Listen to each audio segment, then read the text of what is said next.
All right, what's going on, everybody? I'm Joe the Hoyos. I'm the host of Beyond the Woodline, and I've got my lovely and talented and always graceful co-host Shannon. How you doing, Shannon? I'm good, Martin. That's that's good. There's And no I, right there with what he said. I'm doing good. I'm at the Masonic Temple in Salina, Kansas. The Paracon is next weekend that we're doing here, but I drove up 7 hours to hang a Paracon banner and to do a private investigation tonight for promotional reasons. It's going to be live, but that's where I'm at. I'm in the nail salon here, actually. Someone's rented out space, but it has air conditioner, so I was all over it. oh, nice, I nice. love it. Let's see, we got someone commenting. Who's that? And I can't stare it out right now because I'm on my phone. Oh, okay. Oh, yeah, no problem. You share it out after you get off, and Hmm. that'll be good enough. Thank you, Lockbeard, for watching on YouTube. Appreciate that. And well, we got some special guests tonight from Historically Haunted Paranormal, Adam and Heather. What's going on, guys? What's going on? Thank Hi. you for having us back. How Yeah, are you? man. Appreciate it. Yeah, you guys have been one of my favorite guests on the show right off the bat from the last time. So Awesome, I awesome. automatically knew right then and there from the first show. I said, man, these guys are going to come back, and and I know I even told Big Dog about you guys, and so I tell everybody about you guys that I can. So Isn't that when I Oh, had that's COVID? cool. what's that? It moved. Isn't that when I had COVID? I don't remember. She wasn't there the first time. I'm not sure I why. think it's when I had COVID. Yeah, either you had COVID or you were doing something. But yeah, it may have been COVID. But I'm gonna Yikes. go with soap handle, guys. So I apologize if it swirls a little bit. yeah, Blame it on the temple. there you go. But you guys have been busy, busy, busy. I mean, every time I look up, I see you guys are at a new location, or you guys are on the road taking some awesome pictures, man. You got some Thank great, you. yeah, I you guys got some appreciate great that. pictures. And you know what? I'm kind of jealous because you two guys are making some great memories with each other, and that's what it's all about in the end. That's That what is it's all about. It's absolutely. I mean, obviously, you do it for fun. I Right? mean, we both had partners previous that weren't into it, so we went off alone and with friends, which is good. But it's when it's with someone that you can go and lay in bed with at night and go, "That was cool getting that breath," or hearing that, or seeing the Pine Barrens where the Jersey Devil is. We saw it together. How we stayed at Yeah. Lizzie Borden's together, huh? Yeah. That's cool stuff that you can have. And we want to be together forever, obviously, because you don't want it to be sour, but at the same time, we click. And that's why we started, honestly, on Facebook. I think I mentioned it last time. I went to Salem and she hearted it and talked about it on Facebook. And then I said, "Oh, you want to go with me sometime?" And then it'll be 4 years, October 13th. Friday the 13th was our first date in 2017. And we started dating really on Halloween. I went out with her daughter trick-or-treating. I had my real cow skull and stuff. And what's up, Chris? Hey, Chris Chris. Sanders is he's good people. That's our brother right there for sure. So yeah, the bonding we have, that's why we started the team together. We're both co-founders of Historically Haunted. I've been doing this for a long time. She has too, and I joined Chris with It's Haunted Crew, and then I just kind of went off on my own. Not having many restrictions helps. You know what I mean? Yeah. And being, her kid's pretty much fully grown, and her other daughter's, really low maintenance. So honestly, so we just kind of do our own thing, and she's got her bulldog, but we think bring her along with us.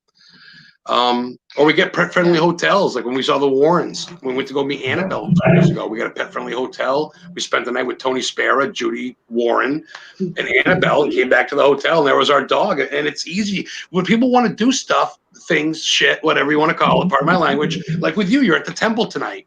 It's a Thursday night, and you're at a temple chilling out in the beauty parlor on a podcast. Like Shannon's living the dream. Look at you, dude. You're in your thing doing a podcast. Right. It's cool to turn heads, and it's cool to try to be on TV and all that stuff, but you got to make it fun. You got to love it. Otherwise, what's the point? Because no one's going to believe it. If you're on TV and you're doing stuff you don't like, people are going to see through that shit. And we love it. Today we went on, like I was telling you before we went on, today we went on a ride. We saw a big water tower that turned 75 years old 4 days ago. Big tower. We saw an abandoned house where a ghost, I'm sure on Live My Life, he talked to us.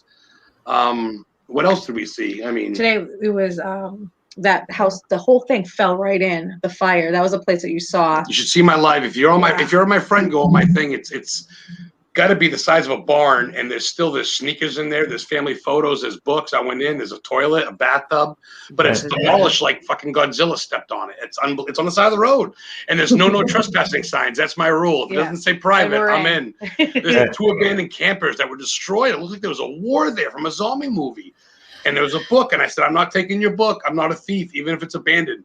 And I have 8 people. You can go on my page, listen to the live video. A ghost said, "Take it." I said, "Oh my God, did you hear that?" People in the live feed jumped on. Yeah, I heard it. Rewind it. So I went off, and you can hear it. And it said, "Take it." So let me ask you this: did you take it? No. No. I had permission. They wanted to jump in and come home with you. Yeah, I feel like I finally convinced him to stop taking shit. Is it a bad? Because it comes into my house and I don't like it.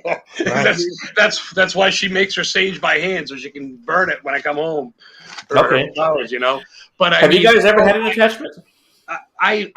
Sometimes I've gotten I'm sure Shannon can attest to this. You get the hangover, the para hangover. Oh, yeah. And it's hard to tell. Is it an attachment or am I just an old fart that can't hang staying up till 3 in the morning? There's a difference. I found out the hard way one time, and I never felt invincible. But where we did the concrete plant last weekend, I did have an attachment there because I didn't go in there. I was at my friend's house, and there was a property on her, a building on her property. We were having drinks. I wasn't going in there to investigate. And I had Juan Gonzalez with me, and all of a sudden it was just like, we had a spirit asking us to cross them over. So we did. And as soon as that was done, I started going, "That was mine." And I'm like, "Oh, it's time to go." But, after having a few drinks, I wasn't in the intent of investigating. I'm an urban explorer too. So it was bad. We left instantly. I never just walk out of a place like that. I'll go out and take breaks, but I kept feeling the energy, and I'm like, "No, you need to stay back." But I wasn't anywhere in the mindset. I wasn't drunk or anything, but I was definitely had alcohol influencing enough vodka waters and juice to not be on guard. And then my friend you were mentally prepared. And so I went to sleep right afterwards, and for 2 weeks I was cussing out my 3-year-old. I was crying because I wasn't myself. I was picking fights with my neighbors. Just being angry. Then I would start crying because I knew there was something wrong, that wasn't me, because it was a weird time. But see, and that's something that is true. The emotions, and that honestly, I just saw Eric Knapp said, "What's up?" I don't know if you're still watching. Eric Knapp is good people. He runs a Savannah experiment. Him and his girl Stephanie. They do a lot of investigating. A lot of great places. Real quick, that brings me up to this. Excuse me. Eric had an event at St. Albans Sanatorium in Radford, Virginia. You ever heard of that? They used to do. They say it's the most on the East Coast, the most haunted. Which they did hydrotherapy, electric shock therapy there. Right. People committed suicide, murders, you name it. Me and my friend who's on our team, he moved to Florida, so probably not so much Jared, the one they did the talk show with. Live Life in the Paranormal. We used to do the talk show together, but it's not anymore. He moved away. He's a reverend. He went there with me. We went to this room where these 2 girls drowned themselves, committed suicide in this bathtub. One girl did because she had an abortion and they took the kid away. Not an abortion, but miscarriage. So these 2 girls, one of them was the first time she went in there, and I shit you not, Shannon Joe, she was bawling, crying. We had to escort her out. She goes, "I don't know what's wrong with me. I've never felt this." And I said, "You have an attachment. You felt something," and she had to get grounded. And it's the real deal. And people think, well, it's mental and maybe it's, drugs. No, or even drinking. No, we know the difference. You know what's going on. And there's something you can't explain. Sometimes if you're sensitive, especially like an intuitive empath, and you're really connected to energy, empath. It's not even so much always an attachment. It can be them showing you and wanting you to feel what happened to them. Yeah, you're feeling. That's feeling what they were feeling. Super sensitive to that stuff, and that might be something she needs to maybe start looking a little bit more into and connecting with, because that's what I'm getting from it. That she might be really, really gifted to feel those, because like I said, it's not always an attack. I see stuff I don't want to see sometimes, and like I seen an apparition of a little boy on my porch. It was like around 3 years old in a swimsuit and swim shirt, and something told me he was drowning like 2 or 3 years before. There was a boy that had just turned 3. And it was like right a mile from my house because I lived by the lake. And then I got his name from the article, and I looked at the video of that boy, and it was him. And I was just like, But I had people want to, make me feel. I feel what they felt. When people like what they felt when I remember years ago, I was watching some 2020 thing, and some girl got kidnapped, and all of a sudden I felt myself being drugged through the woods and thrown in a wooden shack. Whoa. Just certain things they want you to see and feel what happened to them, and it's true. And if you're open to it, like you said, being an empath or being open to ghosts in general, they're like, oh shit, this guy gets it. Guess what? Feel this. You know what I mean? I've seen a lot of weekend warriors and non-believers turn gray and be like, wow. Like when I just went to that road trip, the friend that I went with, Scott Bossy, I've known him since I was about 9. We went on the road trip, and he just wanted to go on a road trip. And he's never been to any of these places, dude. And we went to Hillview Manor. The girl messaged us. We were staying in Pennsylvania the first night we left on Thursday night. We're going to go to Pennsylvania to spend the night. And Sue messaged us. Sue Vec is her name. She runs Hillview Manor in Newcastle, Pennsylvania. She said, you guys want a private tour?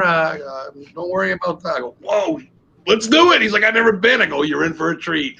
So he saw the embalming room, the morgue. I mean, he saw that he left there, dude, like a 9-year-old seeing his first football game or first candy bar. Like he's bought in now. He's definitely he's sending me pictures all week long. I saw this old building. He's into it, And what's your favorite genre of location? Like mine is brothels. I love old brothels. Such entertaining energy, but just like sanitariums are next, like old hospitals and sanitariums. Very cool. Pretty intense too in prisons, but do you have a favorite type that you like prefer to go to, or that you jump on really quick? That's a great question. I'll let you answer yours. That's a great question. I like castles in old stone forts, like just stone buildings. Very like my favorite place I ever went, and this was when I was only 23 years old, so I was really young. So even though I was into spirits and hauntings, I never really investigated, but I will go back one day and do this. It was a castle over in Ireland. She's been in Ireland. I am jelly. It was 1500s. And I just know, like, I was just in awe there. And it's like, you know how when you're in a place and it's like, oh, this was the ballroom. And you just feel the dances. Are you part Irish? I do have a little bit in me in the DNA. I went to Scotland, and I'm very much Scottish, and I went in the old castle too, so I know what you're talking about. The nostalgia, you feel your heritage, you feel that pride. You can imagine things going on, even with the roofs missing and everything. There's something to be said. And I was supposed to be in Ireland this July for 9 days, but I canceled because they kept pushing out year after year because of COVID. Like I'm not going to pay for a trip, but I could use that money now, but. Yeah, so I know you're talking about castles. There's something to be said about the history and just what happened in those walls. There's something just so primal and so medieval, obviously, and just so romantic and just amazing. And that's and if I can cut in, and that's where we get our name, Historically Haunted. We don't want to just be about boogie boogie. We want to dig deep. I want to go to where the Revolutionary War was fought. I like to go to underground. Dennis, what's up? Dennis Packman, Paranormal. Denise, hi Denise. Denise, I'm sorry, Denise. My bad. I'm a little. I'm winding down. I smoke a little marijuana. You may have vodka, but we smoke medical marijuana here in Maine. Packman Paranormal, when I got in a car accident and almost died about 3 months ago, they sent me a T-shirt, and I appreciate them for sending me that shirt. I got a nice care package. That's when I talked. I don't know if we talked about that last time. That's when I saw my mom. That was right. I saw her recently in a dream too, and I said I try to see her as much as I can, which is why I still do this. Right. But to answer your question, Shannon, for me, I know it's cliche, but I just went into my 200th graveyard. I love graveyards. I love at night when the mist comes in, and it's like it reminds me of the Wolfman, like the old school movies. It's just it's lore. The smell of cemetery grass when the dew's hitting it at 1 a.m.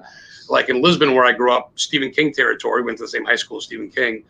He grew up in Durham area. I used to camp out in graveyards when I was a kid, tent out, just because no one messes with you in a graveyard. You know what I'm saying? You're the one people are afraid of. Like you have the whole place to yourself. It's peaceful. And seeing my grandfather die in front of me when I was 9, and seeing my other grandfather's ghost when I was 8 or 10, I'm sorry. I've never been scared of ghosts. I have more fear of ticks and spiders than I do of the dead. Yeah. I love mortuaries.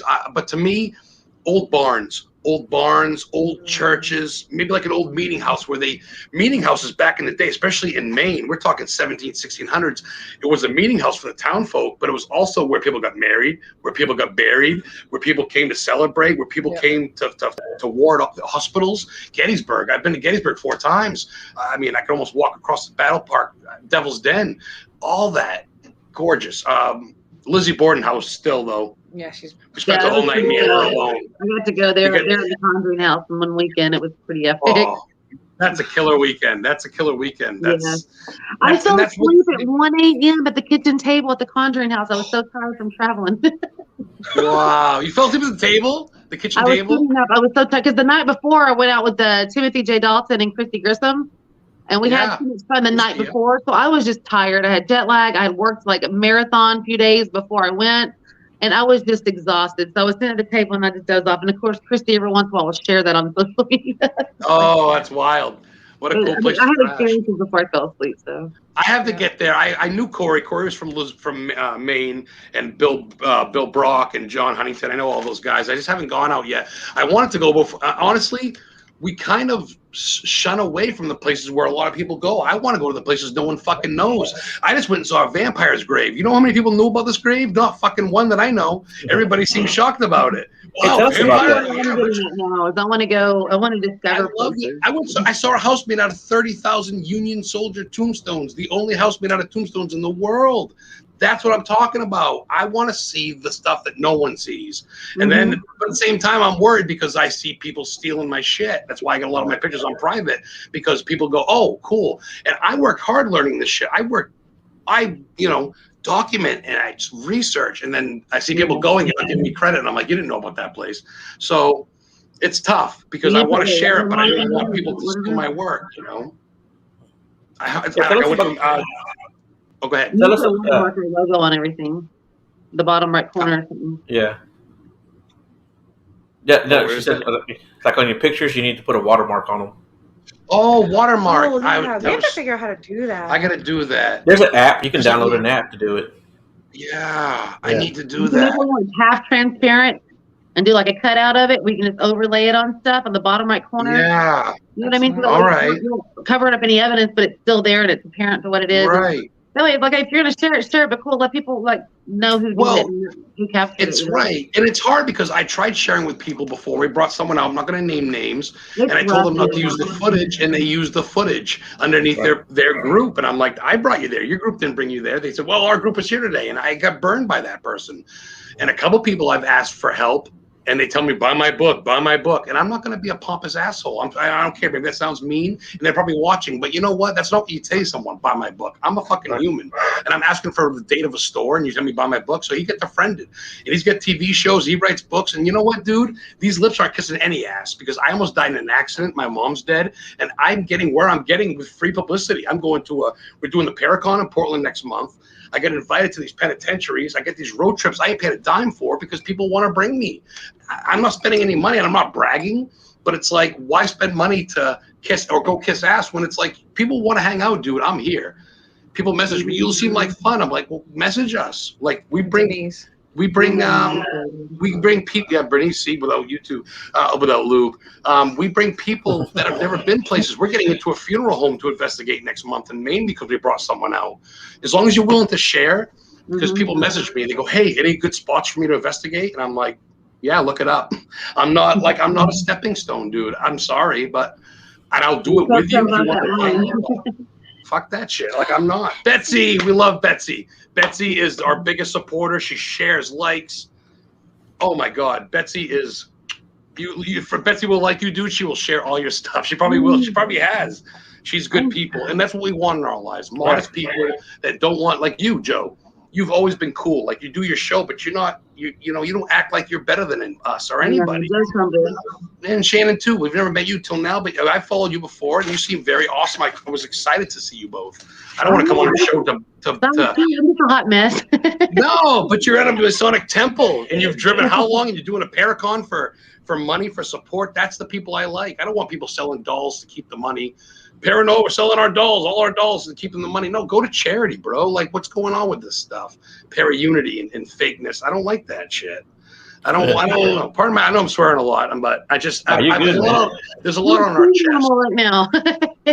Yeah, because we do a lot, and it's like I feel like there's a lot of people that are jealous of what we do, and people that kind of look at us like someone called me out. They go, "You don't really investigate. You just go to places and take selfies."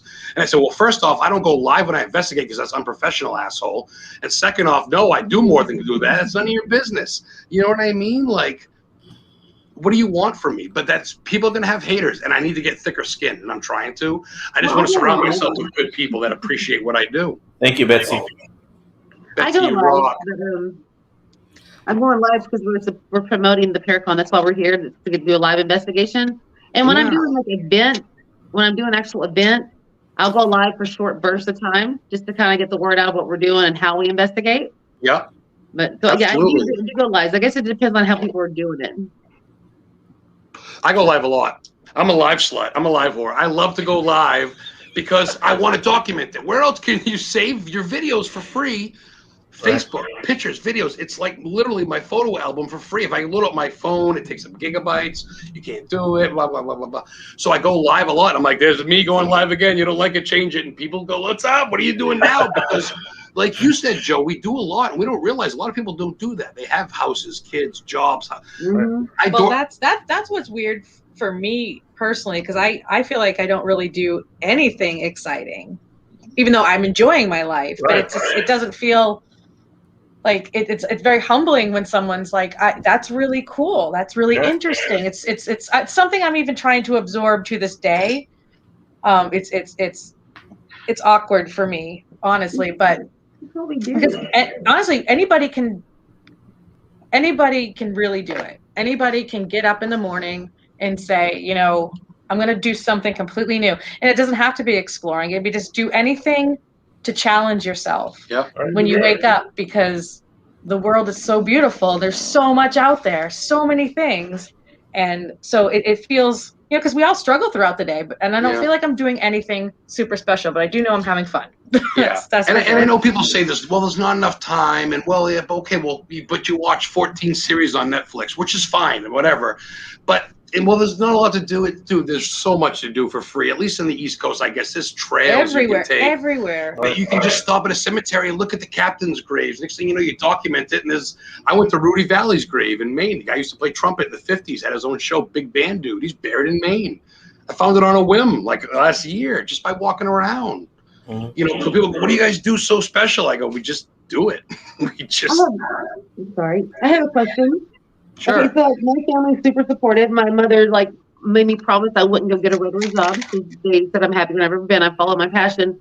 I have support that I did not think I would have. I have more support now in the paranormal of my family than I did, because they see the passion, that I'm happy that they've you found your niche. How does your family and friends react? I mean, do you have that same support? Do you get looked at weird? Do you have any Heather, that's a good question. That's a good question too. And support is huge. But since the day I was born, I come from a big Italian family. My mom was 100% Italian, you know, and all my aunts were 100% Italian, and I have tons of cousins, and they always said I was so weird, just so weird. I would just, because I was always a happy-go-lucky kid, because I feel like when you're in tune with the paranormal and the spirit world, you have that kid-like, you see beauty. You know, you don't just see the hard human world, because the human's world sucks. You know, it just sucks. So I didn't really have support per se, because I kind of just try to dull what I was around my family, because I didn't want to be that weird one. I felt like I was going to disappoint them, you know, embarrass them or whatever.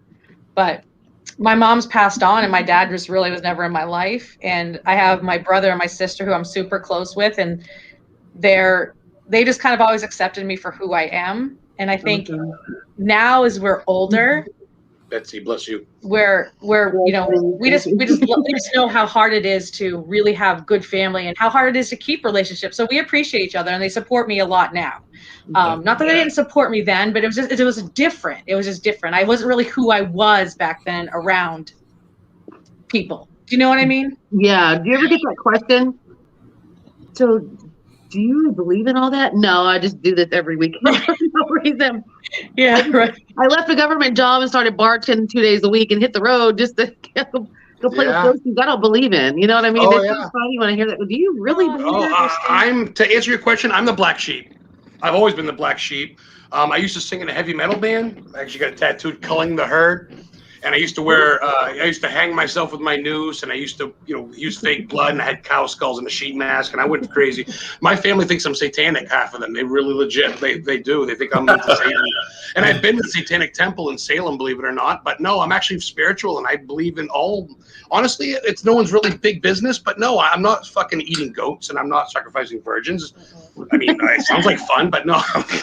I'm not. But my family for sure does. And then when I left singing for 5 years, I've opened up for bands like Mushroom Head, Il Nino, who's from Brazil, a couple bands like that. I've opened up for Soulfly, Max Cavalera from Sepultura's son's band, a couple different bands and stuff. I did that a good run. We made a video, even made a CD in a $1 million recording studio in Husson University. But I gave it up.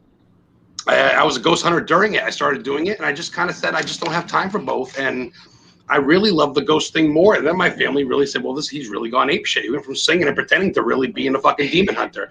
So yeah, my mom's always supported me. She passed away. But as far as my trips go, no, I don't get calls. I don't get calls from my sister. I don't get calls from my stepsister or my dad, really. I usually call them, hey, I'm back. They don't. And then they don't go, how'd you see? No, it's honestly, and that's why I am kind of like the Facebook dude where I'm like, cool, Betsy likes my shit. Like everybody wants support, right? Everybody wants to be liked to an extent. You don't want no one to like you. I mean, come on, let's face it. No one wants to be an asshole. And I feel like I did good in the music band. I used to play benefits for kids who lost their parents and vice versa. I've raised money and all that stuff. Local radio. I used to do interviews. And then I went to this, and I'm still trying to. I'm trying to bring people out that have never been ghost hunting, and I teach them little stuff. I give free history lessons with every fucking picture I post about the day of the year, where things are, who's involved. You look in the comments, it's all the Wikipedia shit. I do a lot of stuff. And I'm just looking for people who appreciate it, because I'm not finding it where I think I would. And I just turned 42 on Labor Day, September 6th, after almost dying in a fucking car accident. And I got more love and respect and money and everything else from ghost hunters on Facebook. Jim Brown from Maine gave me like $300. Like, these people I barely ever met that appreciate me through my stuff gave me money to get a new car. After I got hit by someone with no insurance and lost my car because I had liability and I got screwed up and I'm still limping. My family was somewhat there, but no, Heather took care of me. And people on Facebook, Pac-Man Paranormal, what's the other one? Paranormal Study from Wisconsin. There was a lot of great paranormal The Cryptic Paranormal show that I just like. You got even your boy. I got a show from Big Dog Random Show. Me and her got shirts. The Searchers. Yeah, Shane Pittman from the Searchers, who does Holzer Files. Him and Ray Cozy and Josh Purvis sent us stuff. You know, the Searchers. There you go, Betsy. They're good people. So some people reached out. Jody Sparrow and Tony Sparrow cut it. You know, they got tickets for the Warren Con. You know, like we're going to see them again. They, you know, so it's good. The people that dig us. The ones that don't, more power to them. I don't get time to wish you ill. I'm too busy doing my shit. As you can tell, I'm busy every day, growing, learning, and just pushing it. I'm not doing it for TV. I'm doing it for knowledge, for love. And if someone wants to give me a show, fuck, I'm here. What's up? But I'm not, you know what I mean? And I feel like I should. I'm not saying I have to, but it's like, dude, like, who's doing what I'm doing?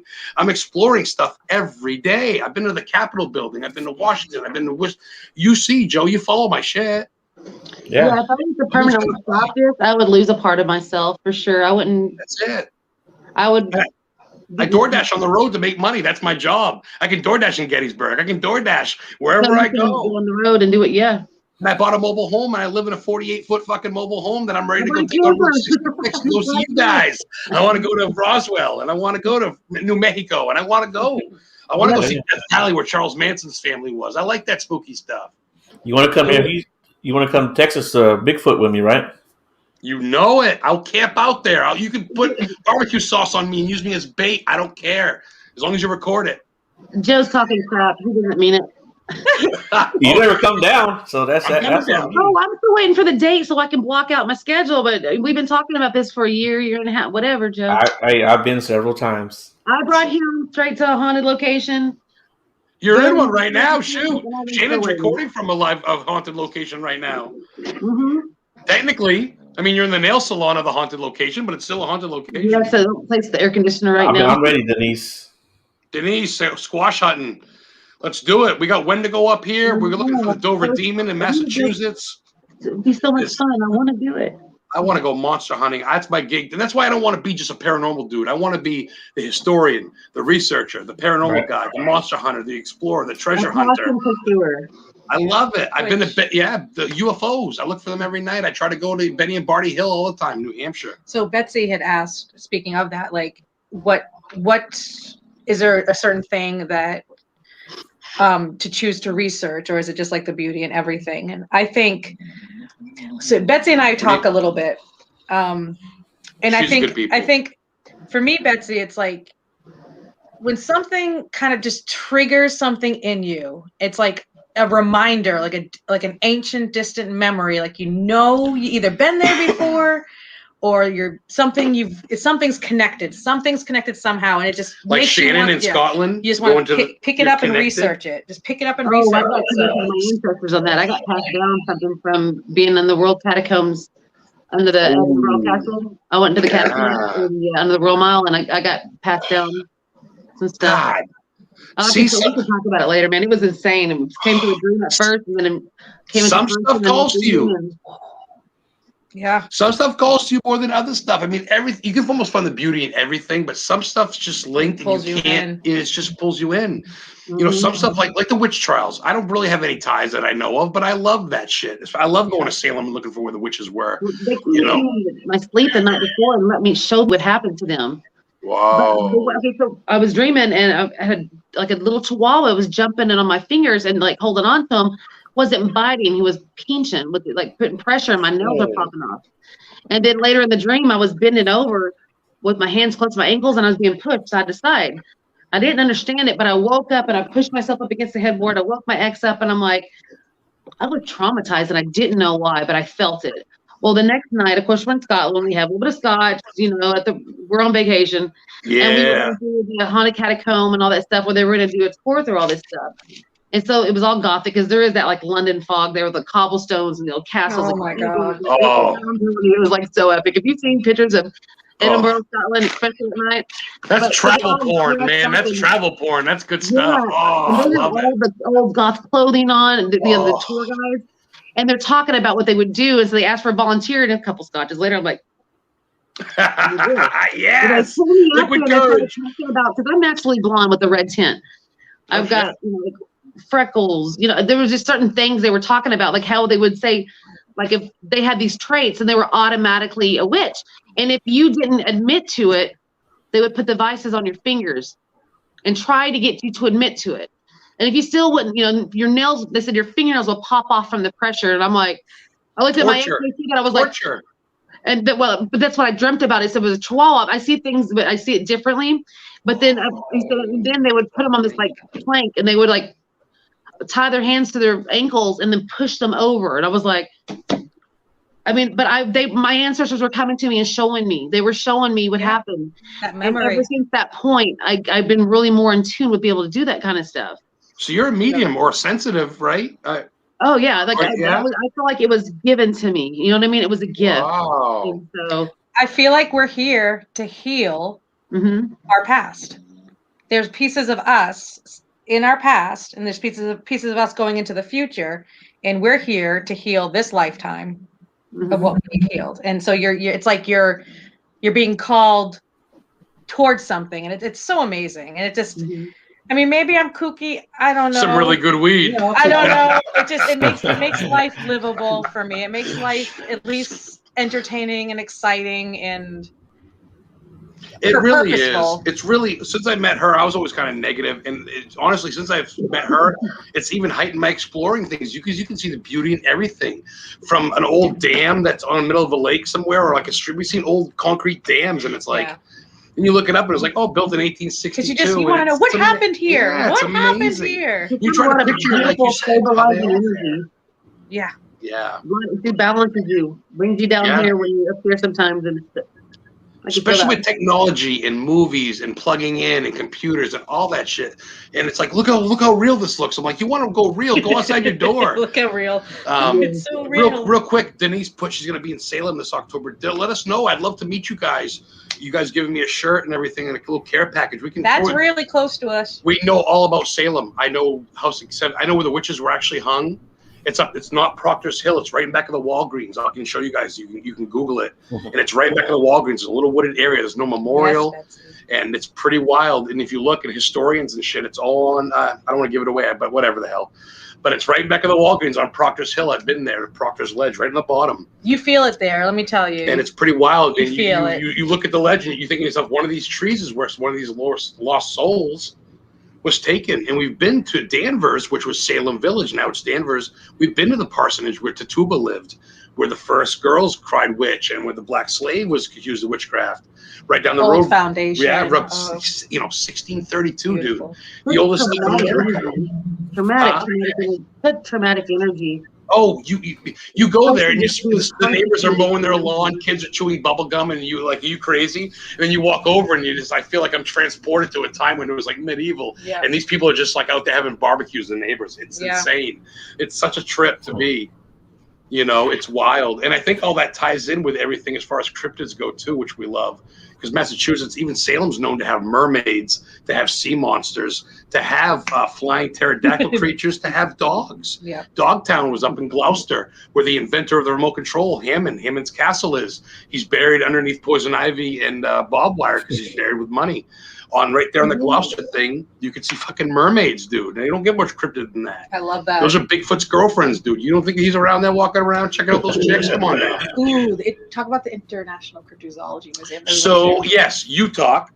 She's got her contacts in, by the way. You see they're all blacked out. We're freaks, dude. It's Thursday night. The kids up there doing homework. We're down here all flipping out. She went to the International Cryptozoology Museum, the first and only one in the world run by Lauren Coleman.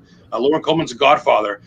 We saw Bigfoot statues. We saw an 8-foot-tall Yeti, Dover demon, you name it. There's like the thing that I thought was cool is they had stuff like even like Mayans, like celebrating the Mayan history and times before ours. The Aztec pyramids, cool. The Egyptian pyramids. And then the thing that I thought was cool, because it's kind of our famous cryptid of our area, is Wessie from Westbrook. But I don't know that Wessie, they have her snakeskin, dude. It's 13 feet long, a python seen in Maine. That's unheard of. The DNA came back to a python. It was found in Westbrook, Maine. They call it Wessie. They have some pictures of Cassie, the Casco-Bay sea serpent. And from where I'm from, Lewiston, Maine, where Muhammad Ali beat, what's his face there? Joe Frazier in 2 seconds there in Lewiston, Maine. Joe Frazier, I forget who. Sonny Liston. He beat Sonny Liston in Lewiston. That's what we're famous for. That and Samoans hot dogs. But really, it's Muhammad Ali. But anyway, so the Lewiston dog was found there, and that was on Monster Quest, the demon dog, and they got his hair and his jawbone in it from Aldehyde Jar. Was that the Turner Beast? The Turner Beast, but it was from Lewiston too. So that was on that show, Monster Quest. Monster Quest, and that's in the museum. You can see there's a picture of this dead animal that they found. I don't know in the woods, but it's not a dog. It's not a wolf. It's got canine blood, but it's got some other blood undetermined, and it's got a face like a snout, almost like a wild coyote. You should see it. Very weird. Check out the Turner Beast or Monster Quest Dogs Killer Canines edition. Yeah. They got Bigfoot, which I know right up your alley, Joe. I know he's feeding the talking about Bigfoot. Look at him, he's drooling. You would love this place. You would it's love got Bigfoot stuff from Maine, from Virginia, you name it. So many castings. He's been around the world. He's been to Transylvania. He's been to all these places. He's got the feet. I don't know if he's been to Transylvania, but he's been all around the world. Shout out to Lauren Coleman. He did an amazing job. International Cryptozoology putting that museum together. It's right there next to a bar where you can get beer. They had 311, the band, playing when we went because it's a big open thing by Portland. Not at the museum, but not at the museum, but in the parking lot. You could hear it as you walked in. But it's a cool little place in Portland, Maine. And you go in, it's like $10, and they got loaded. They get everything: Mothman, Dover Demon, Bigfoot, Yeti, Abominable Snowman. They get everything but a picture of Joe, which I can bring in and they'll probably put up. There you go. There you go. I know you love your Bigfoot, brother. I'd love to go Bigfoot hunting with you. I mean, between the Wendigo and Bigfoot and even the grass monster, who's a little south of us. Skunk ape, right? Skunk ape. Skunk ape. Skunk ape. That's in Virginia. I went looking for him when I went out there.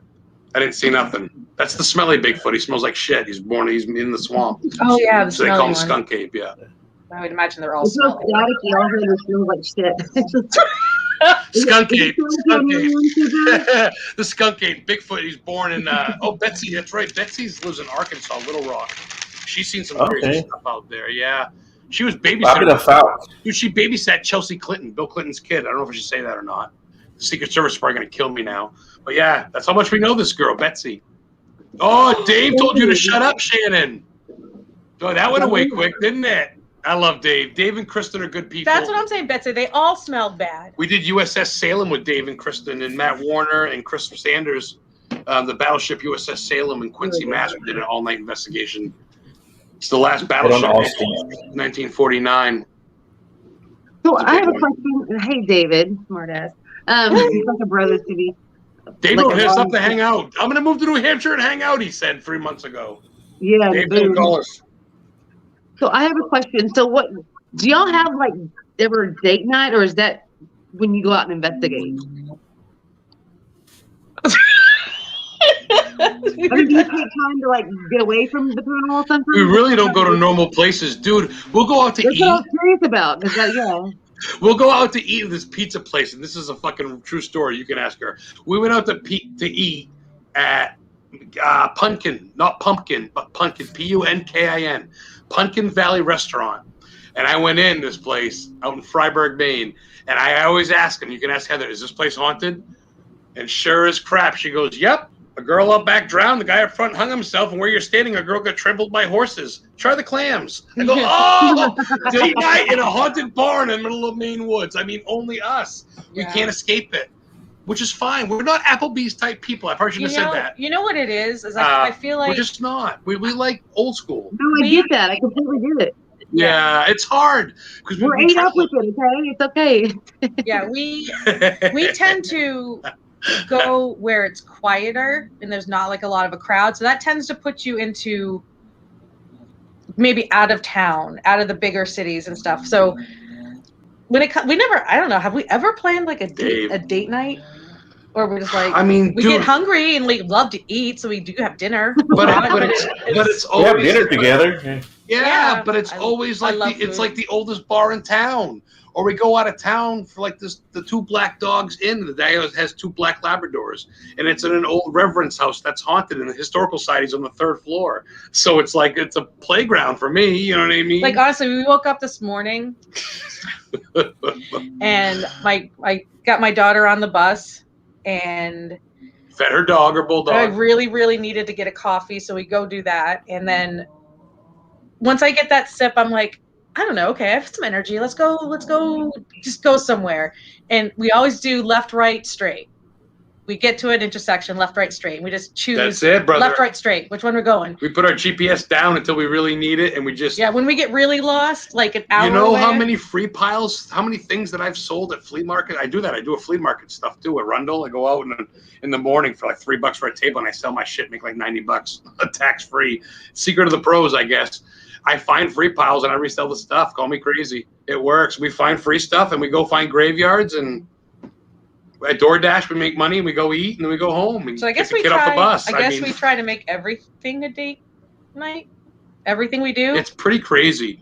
There's not many people don't believe it. They go, you guys seem like fun. We do stay at home. We watch our horror movies. We love watching wrestling. My birthday was Labor Day. She got us tickets to Monday Night Raw. We went and saw WWE in Boston. Tried going to Paul Revere's house. Our buddy went to the original Cheers bar from the show. Hi, Jason. Jason Alloy. Yeah, he went to Cheers. We didn't get to go, but Boston Gardens, Boston itself is historic. I love Boston. Oh yeah, there's Paul Revere statues, and you can't shake a stick without hitting something historic somewhere. So, I mean, I don't know. I mean, really, because even if we go to like Sonic, like you guys were saying earlier, it's in Peabody, Mass. The Boston Strangler, the serial killer, is buried in Peabody. So we go to his gravesite and have chili cheese fries. We're not normal. Like, weird. I don't know, whatever. Hey, we all float down here. It's okay. We have to be in the We all float. Yeah. We all float down here. I guess it's our thing, and that's what I think. Too, it's like some people do it as a side gig, some people like it, but like with you guys, it's your passion. You guys do a show every week about it. You're in a haunted place right now doing a show instead of a haunted place to go investigate after. Like, that's hardcore, girl. Well, whatever, you're there now. Like, holy shit, chick, that's hardcore. This dude's over here talking UFOs and Bigfoot, and you guys live it. And people probably think we're all weird, but the ones that don't, we're family. And if you get it, you get it. You don't, you don't. And I think that goes strong with anything. And more power to the people that want to go in softball leagues and play darts at the bar every Thursday night with Ted. Go, good for them. That makes them happy. Go fucking do it. I'm going to go to the cemetery and eat my cheeseburger and smoke a joint after. So that's my joy. Hey, Saturday I'm actually going to go pick up a Bigfoot cast. Yeah, a No footprint. kidding. Where was it casted? It was in Oklahoma. No kidding. I believe it's an 18-inch print. It's at least 18-inch print. It might be bigger, but it's at least 18 inches. It's crazy. A male's measurement or a woman's measurement? That's a very good point. It's so crazy because when you see the castings in person, right? Yeah. So it's so awesome. I love it. See, and most people would go, "Why would you spend your money on that?" But then they're gonna go out and they're gonna buy the newest mixing machine or the newest DVD player. Or I don't need that shit. I like to buy my cryptid stuff. We go and try to buy old funeral stuff and funeral, like Dave. Dave goes to Dave Childress. He went to a funeral auction, funeral parlor auction. We do. We buy. People go, "We got to decorate for Halloween." I go, "Really? Do you want to see our place right now? We have a whole mantle full of witch heads and pumpkins and fucking sage and crucifixes and pentagrams, and we live Halloween because that's just what we like to do. It's really we love cool Christmas too, when you get to be an adult and decorate your house the way you want. Our record player's got a witch hat on it. Look, we got a witch hat on a record player. Okay. And I bought this to go to wrestling with. It's a Lily doll. Everybody thinks it's possessed like Annabelle. Looks possessed. It's got skull teeth. I mean, what kind of grown man carries this around, right? But who cares? I don't care. Oh, you're claiming to be the grown man. I say. I don't care. I'm 42, dude, and I'm really 12 at heart, dude. I think graveyards are awesome. I love looking for Bigfoot. I like checking out abandoned buildings. You know, if I hear something in the woods, I'm the first one to go, "Oh, it's haunted," you know, because I love it. And no. Hey, who's your all-time favorite wrestler? Undertaker, of course. Really, Undertaker? Okay. Oh, putting people in the body bag and in caskets? Are you kidding me? How can I not love this dude? Coming out the big organs and stuff, rolling his eyes back in his head. Mine was Good girl, Betsy. Yeah, so cold Steve Austin. See that? Old school. Steve Austin's awesome. Look, WWF tattoo. Can you see it? Oh yeah. And The Rock before he went so left. Old school WWF tattoo, man. My all-time favorite wrestler was Junkyard Dog. Oh, good one. Oh. The talk. Who put that? Do you remember Good times. So, old school Ultimate Warrior all day. I love the Ultimate Warrior. I'm an 80s girl. He had the long hair and just the neon flash and the crazy. I loved him. And then for now, and not many people know her because she's new and she's really just a young kid, 24 years old, is Rhea Ripley, but she's got this very dark metal, and she's just a badass. And I love Ronda Rousey. And that's it. Yeah, we met Ronda Rousey. I think we told that last time too. Ronda was cool. She told my mom she loved her and stuff before my mom died like a year later. But I got a video and stuff, a picture of her signing my mom's stuff, and my mom rubbed her thigh. That's nice. My mom rubbed Ronda Rousey's thigh, dude, and like 3 security guards, guys were like, whoa, don't touch her. They're all my mom's. They're ready to tackle my mom for touching Ronda. It was so funny. But as far as current goes, I love the creepy dudes, man. I love the Boogeyman. I love Bray Wyatt. I like the dudes that are just creepy. I love Alexa Bliss. Did you put a worm in your mouth? I met the Boogeyman and he flung a worm and I almost put it in my mouth, but I kept it. Did you really put? You did, didn't you? No. You did, I hung it in my mouth for a second. I thought you meant now. Remember the Boogeyman? Yeah, I was like, did he just put a worm in his mouth? He used to eat worms, so I met him once, and he had worms, and I took one worm and I hung it out of my mouth. I got a picture with him in the ring, holding a worm in his belt and stuff. Claws. Whatever. You only live once. Shannon knows what's up. Yeah. Sorry, guys. The gyroscope thing that's supposed to be electronic, the battery. When you talked about Ronda Rousey, another one of my favorite was Roddy Piper. Yes. Yeah, Scottish. I love that dude, man. When we went to the event in Boston a few days ago, there was a guy dressed up full kilt. Looked just like Roddy. He had a kilt and he had a shirt. Awesome. I go, Roddy. Yeah, we saw Drew McIntyre, the Scottish psychopath. He was there, so that was cool. We saw a lot of the good ones, and of course, Big E cashed in the Money in the Bank, and we just lost our voice. Oh yeah, absolutely crazy. It was great to see them. We've met a lot of wrestlers. That's our thing, really. That's our one treat, I guess. besides history and paranormal is for her is game shows, and for me is wrestling. And I've gotten her into the wrestling train. So game shows, I'm on there too. I like to watch. Some of them kind of funny. Whatever the fuck, who cares? I love game shows. But for the most part, we're always watching documentaries. We're trying to research. We're always trying to watch stuff based on things. We're always trying to learn, you know. Oh, hey, Walter, I will bring your cast for you, buddy. I'm getting a cast for him too. So. Oh, Walter's gonna get himself a cast. Good man. See, that's what I'm talking That's about. fun. Have you met Walter? On things you like. Have you met Walter yet? I don't think so. Nice to meet you, Walter. Yeah, you need to, Walter. You need to have him on your show, Walter. Walter's got a show too. Valhalla. Everybody's got shows. Yeah, Valhalla Paranormal. That's cool. Yeah. Yeah, like I said, we're all about it. Thank you. What's up, Walter? We'd love to be on your show, brother. We'd love to talk about anything. He's got a cool beard too. Like I said, it's like we just paid Brock Morin, who's running Good Betsy. Brock Morin's running, if you know him or not, he runs the Paranormal Depot. He's just doing that website. What's it called again? Paranormal something? It's huge. I think that's it. ParanormalDepot.com. He's running this huge thing where he's got everybody from Bigfoot and angel people to just, it's huge. Check him out, Brock Morin, and he's doing this. He designed stuff, and he designed our page. And we're going to do the Paracon here in Portland with the guy from Ghost Hunters. Steve Gonzalez is going to be there. I think he had to. Lauren Coleman, a couple of people. So we're going to do that. We're going to try to get T-shirts and some stickers and whatever, matchbooks, whatever people buy, kids buy these days, spinners, whatever. And we're trying to get some rolling papers, whatever. Yeah, toilet paper. Whoa! See what God just did, man. Oh, I was going to say dildos, but rolling papers is good too. But yeah, man, you know, we're not in it to make money or marketing, but whatever.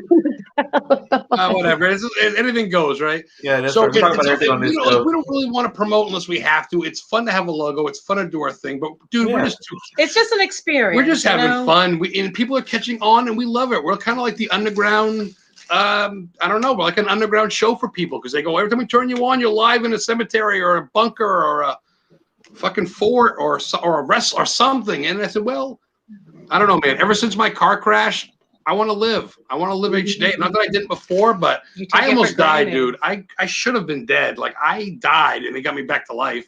And I'm 42, and I'm like, I'm not going out like that. I got so much more to see. So instead of sitting on my couch and watching people explore and going, Ush, I can do that, I'm going to go do that. I'm going to go see a vampire's grave. I'm going to go see a president's grave.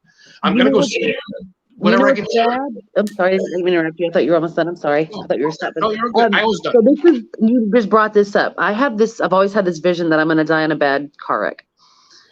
I'm not saying it's I can't really feel 100%. I just always, okay. Anyway, so I'm driving up here with Joe Doherty. 7 hours in the car of me about to slap the shit out of his arm. Like, dude, I'm serious. Like, Mario Andretti, the gas station's arm ramp, and I'm just like, time. You look at the oh shit rack, whatever that thing handle you hold on, you can see fingerprints and stuff all into the like material there. People grabbing to hold on, and I literally was like, I'm not gonna make it. I have to ride 7 hours back home with him. So fucking Dale Earnhardt, Mario Andretti. Riding bumpers, and I'm just like, I'm gonna have an aneurysm right here. But so have you ever done like a past life regression to see if any of your past lives were injured in a car? Wagon train. My past life. And I've had multiple people actually come up with this, and from the dreams I had since I was a kid. There was a bad wagon train accident, and myself and my sister were survivors. So we became orphans out in the prairie. And I have memories of holding my little sister's hands. I would wake my mom up all the time screaming and crying when I was a kid, just unconsolable crying because I felt the heartache.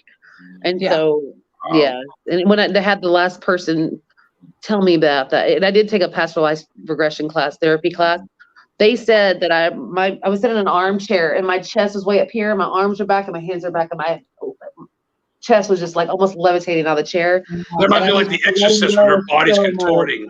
What? Reminds me of The Exorcist when her body contorts. I was just letting go of so much traumatic pain. I think that's why I became an empath, was because I have a theory that when you are, not all cases, but a lot of cases, that when you are in very, very early childhood, and when your traumatic things happen to you, where like you have to wonder if you're going to get touched again, if you're going to get beaten again, if you're going to get, put locked in the closet again. Just really traumatic things for children when they're developing. They have to learn to use different senses to feel how someone, if they should be afraid, what mood are they in today. They learn to open up different, coping mechanisms, so they develop differently. And then that's my feeling on it. It's not every case, but a lot of cases that's when we become an intuitive empath, because you really have to connect to something else, because that's your way of protecting yourself. Yeah. That is, I think I love that. It's a grounding of sorts. I think you're right. You're right on it. It's a, there's senses. Like we're so not tapped into what we're really capable of. And they tell you to survive just by, and I know from what happened to me as a child, I know what I went through was definitely, early childhood, but around 3. And it's just weird. I don't know. It's another life, but it's just so weird that had all that stuff had not happened, I wouldn't think and feel so emotionally on the level as deeply as I do, because that was my survival mechanism, was trying to feel everybody out in the room. So, yeah, that makes sense. Especially if you're afraid or something like that. You know what I mean? That's your coping mechanism. It's your survival, tactic. It's everything for you. So and so you start, and then when your brain's developing, it's not developing like a normal child would. Yeah. And this can happen during your fetal development as well. Yeah, exactly. As you're even becoming who you are, you're pulling in the energy of that world around you and everything that's going on. And it's crazy. I mean, like, we can go on for days and days, I'm sure. Yeah. It's fascinating. Yeah. Well, Heather just took a course with Cindy Garza. You ever heard of Cindy Garza? She's the medium from the Holzer Files. Yeah, Heather did like an online course and kind of tapped into her potential more. And for us as a team, and of course with Historically Haunted, that's a big feather in our cap, so to speak, because she knew that was a big thing. And I think that was amazing. A lot of it she already knew, like you are saying now. A lot of it's just knowing and being an empath and knowing stuff. But being able to categorize it and understanding what's going on is the difference. And we're all here to learn, right? That's what we're here to do. No one love attraction. It's stuff we already know. We just need to sometimes hear it to go, oh, we already know that. Right. It's a reminder. Yeah. I laugh when people say, I'm a professional ghost hunter. I go, professional medium. Professional? Really? Like, come on now. Who are you fooling? Get out of here. I'm an expert. Oh, that's what it is. Expert. I mean, not professional. Expert. Yeah. Guessing and researching, right? It's like, that'll be $75 for a picture autograph. Man, I'm in this for the dead, not the living. I ain't paying you shit. I'm paying money to go investigate. Like I said, I love the Warrens. I love meeting Nesper. I love you guys are great. I love people in the field. I think it's a brother and sisterhood. It's the ones that act like, well, I deserve room water temperature water, or whatever. I would deserve the nice grapes. Like, no. Like, come on now. Why are you talking to them? I had a bad experience. You shouldn't be talking to them. Like, yeah. Nobody would get along if we all went on somebody's opinion of somebody else. We'd all just might as well throw the hat up and walk away. There's a couple people that I've been really wrong. All I can do is give a little bit of advice to the people I'm close to. But other than that, don't tell me who I can work with. Yeah. Right. If I'm going to have an experience, I'm going to learn that on my own. It's so clicky, like with the local music scene, or even just working. It's like, oh, you're going to lunch with them, or oh, you're going to investigate with them. It's like, oh God, like it's just so drama. I go, man, that's why me and her, we just go alone. I go, okay, we're live. What's up? It's me and her.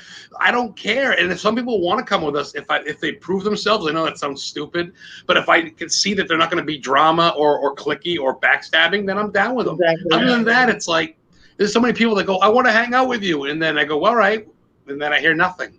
I'm not chasing anybody. There's people that want to know, whoa, do you know any places good to hunt? And I'm like, yeah, but I don't need money out of it. But no. Like, I don't mind going with you, but I'm not going to just tell you where I've seen. So there's, like you said, there's a lot of cutthroats and so you got to keep your circle small, like with anything else in life, Yeah. Humans, we're just, we're always adapting.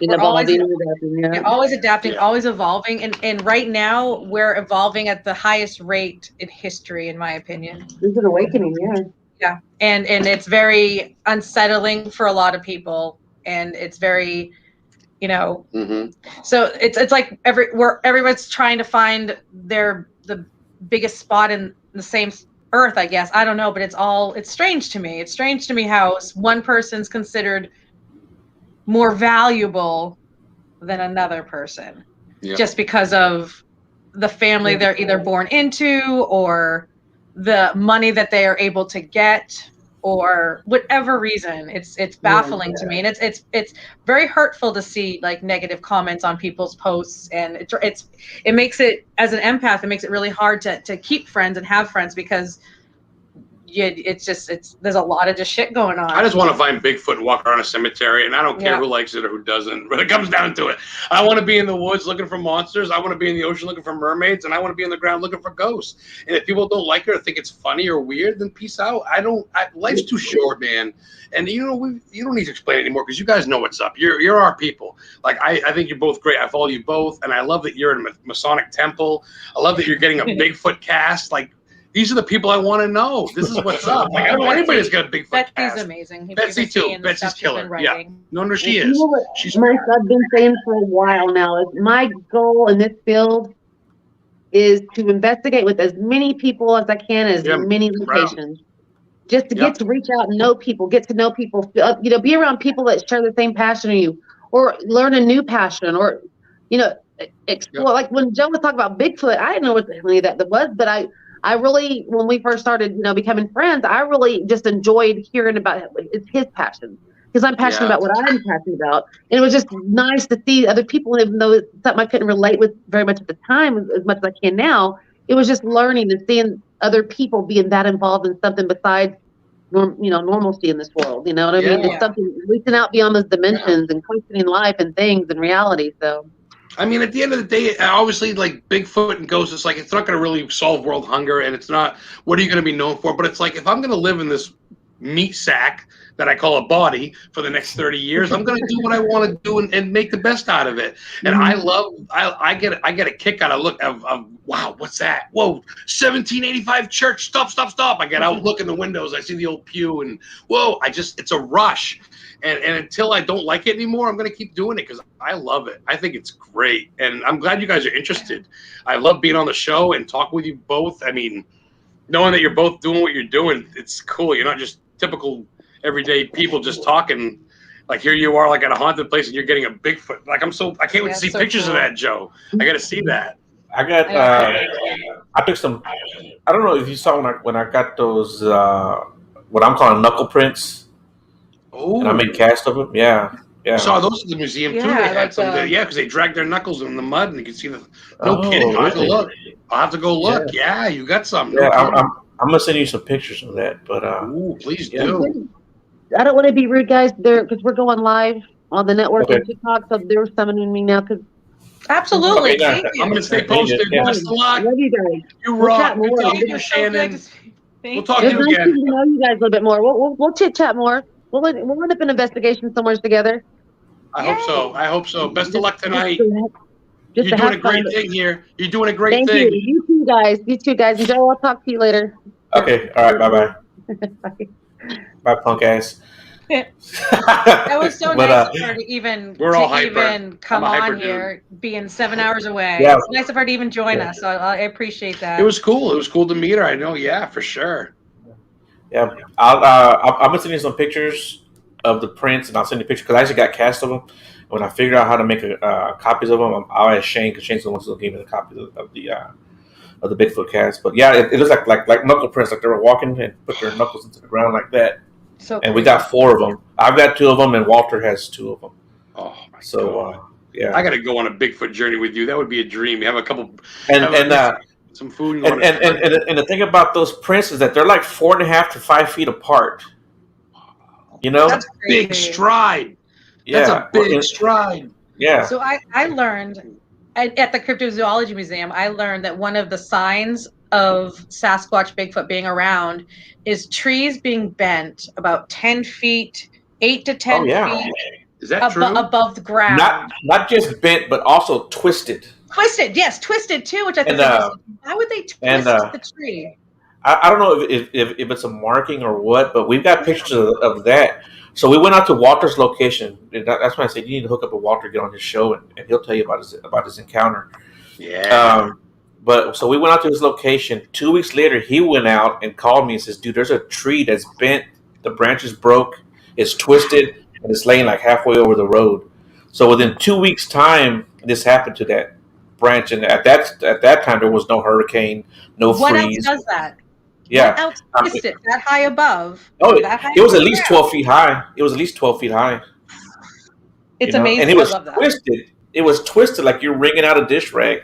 But Yeah, and how many I'll send you. people going through the forest actually are looking Yeah. up? Call me a scientist on this one. Good luck. Yeah, That's and wild. I mean, who has the strength to do that anyway?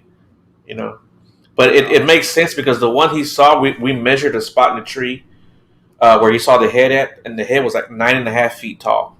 God. See that? So 12 feet, reaching up is nothing for that thing. But No.